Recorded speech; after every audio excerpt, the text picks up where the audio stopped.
Vadodara GIDC police સ્ટેશનમાં ગઈકાલે એક કમનસીબ ઘટના બનેલી છે. તેમાં આખી હકીકત એવી છે કે આરોપીઓ કુલ 7 છે. અત્યારે રાઉન્ડ અપ કરી લીધેલા છે આરોપીઓને.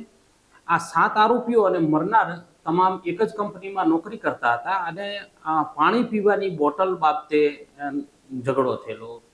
જે પાણી પીવાની બોટલ હતી અને મરનારે કીધું કે આ બોટલ મને આપ, મારે પાણી પીવું છે, ને સામે વ્યક્તિ એમ કીધું કે તારી પોતાની બોટલથી પાણી પી, આ બોટલ હું નહીં આપું. ને એનું મન દુઃખ રાખી અને જ્યારે કંપનીમાંથી પોતાની શિફ્ટ પૂરી કરી અને તમામ ઘરે જતા હતા ત્યારે આ સામેવાળા રૂપમ, વંશસિંહ, સંદીપ, ભાનુ, બબલુ, પવન અને સાજન, આમ કુલ 7 જણાએ આ જે મરનાર છે કુલેન્દરને રોડ ઉપર ઘેરી લીધેલો અને છરીનો ઘા મારેલો. અને એની સાથે જે એક માણસને પણ છરી વાગી છે, પણ એ અત્યારે હાલ સ્વસ્થ છે અને દવાખાનામાં છે.